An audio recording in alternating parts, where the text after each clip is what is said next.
బచ్చల కూరకు కావాల్సిన ఐటమ్స్ అండి.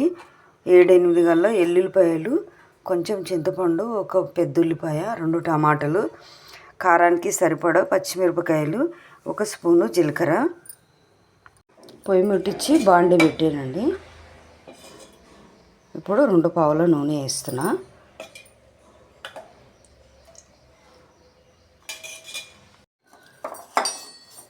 నూనె కాగిందండి. 1 స్పూను జీలకర్ర వేస్తున్నా.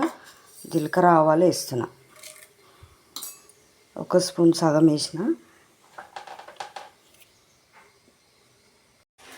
ఉల్లిపాయలు కట్ చేసుకోవాలండి.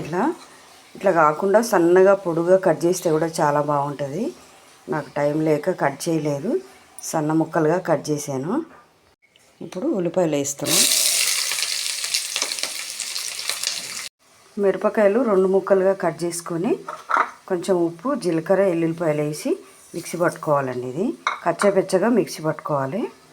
ఇది కూర చిన్న చిన్నగా ఒలుచుకోవాలండి. ఇది ఆకులు కాకుండా కాడలు కూడా ఒలుచుకోవచ్చు. ఇంత పొడుగుగా ఇట్లా అంటేనే వచ్చేస్తుంది కాడలు. కాడ ఉంటే టేస్ట్ ఉంటుందండి. కూర చాలా బాగుంటుంది. కూర ఆకులుగా కాకుండా కొంచెం కాడలు ఉన్నా పర్వాలేదు. కూరలు మాత్రం ఇట్లా ఒలుచుకోవాలి. ఇది అటకవాయల కూర. ఉల్లిపాయలు సిమ్లో పెట్టుకొని మంచిగా ఇట్లా మగ్గిన తర్వాత 1 స్పూను పసుపు వేయాలి.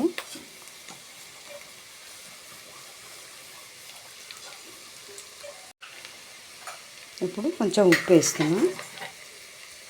సరిపడా వేసుకోవాలి, ఎందుకంటే మిరపకాయలు వేసాను కాబట్టి కొంచెం తక్కువ వేసాను. ఇప్పుడు మిక్సీ పట్టుకున్న కారం వేస్తున్నా. ఇట్లా కచ్చపిచ్చ పట్టుకోవాలి కారము. ఇది కూడా నూనెలో మగ్గించుకోవాలి.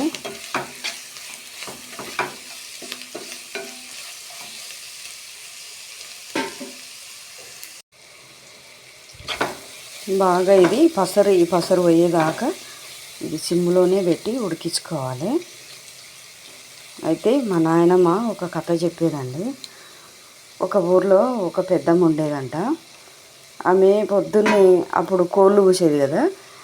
కోళ్ళు కూసినప్పుడు లేచేదంట. ఆమె లేచి వాళ్ళ ఊర్లో వాళ్ళ ఇల్లు చివర్లో ఉండేదంట.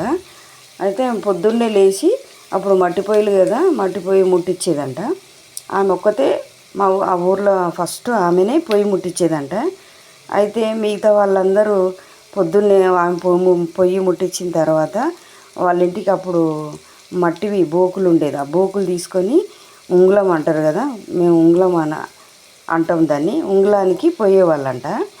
పోతే ఆమె ఒకరోజు ఆమె కోపం వచ్చి, నేను లేచినాక అందరూ వచ్చి నా ఇంటి దగ్గరనే నా ఉంగళమే అందరికీ ఇంటింటికి తీసుకుపోతారు అని ఆమె కోపం వచ్చి వాళ్ళ ఇంట్లో ఉన్న కుండలు, షాట్లు అన్నీ గంపలో పెట్టుకొని ఊర్లో ఉండకూడదు నేనని ఊరు చివరిలో వెళ్ళాలని ఊరు చివరికి ఊరు బయటికి పోతుందంట.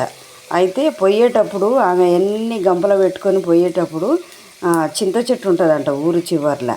ఆ చింత చెట్టు కిందికి వెళ్తుందంట. ఆ వెళ్ళేటప్పుడు ఆ చింత మండలు, ఆ కొమ్మలు తగిలి ఆ గంపలో ఉన్నవన్నీ కింద పడిపోయి పగిలిపోతాయంట. పగిలిపోయినప్పుడు అప్పుడు ఆమె చేసిన తప్పు తెలుసుకొని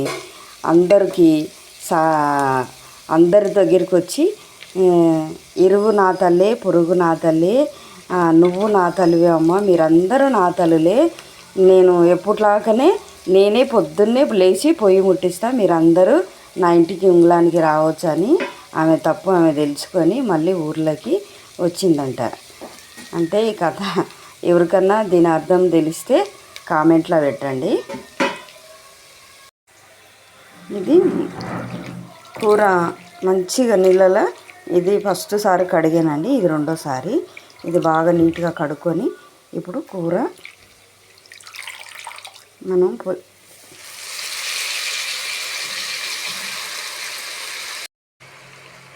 కూర మొత్తం పెట్టేసినాయి. ఇప్పుడు ఇది మూత పెట్టి మనం కొంచెం హైలో పెట్టుకుంటే కూర తొందరగా మెత్తబడిపోతుంది. చింతపండు వేస్తున్నా. ఇది నీట్గా చింతపండు కూడా కడుక్కోవాలి. కడిగి వేస్తున్నా. ఇగో నీళ్ళు వేయకున్నా పర్వాలేదు, అదే నీళ్ళకి ఆవిరికి మూత పెడితే తొందరగా ఉడికిపోతుంది కూర. ఇప్పుడు కట్ చేసుకున్న సన్న ముక్కలుగా కట్ చేసిన టమాటా వేస్తున్నా. ఇది బాగా ఉడికేదాకా మంచిగా సిమ్లో పెట్టుకొని ఉడికించుకోవాలి. వాటర్ అవసరం లేదు, వాటర్ వేసుకొని అవసరం లేదు, ఇదే నీరు కూరకు సరిపోతుంది. ఇప్పుడు మూత పెట్టుకోవాలి.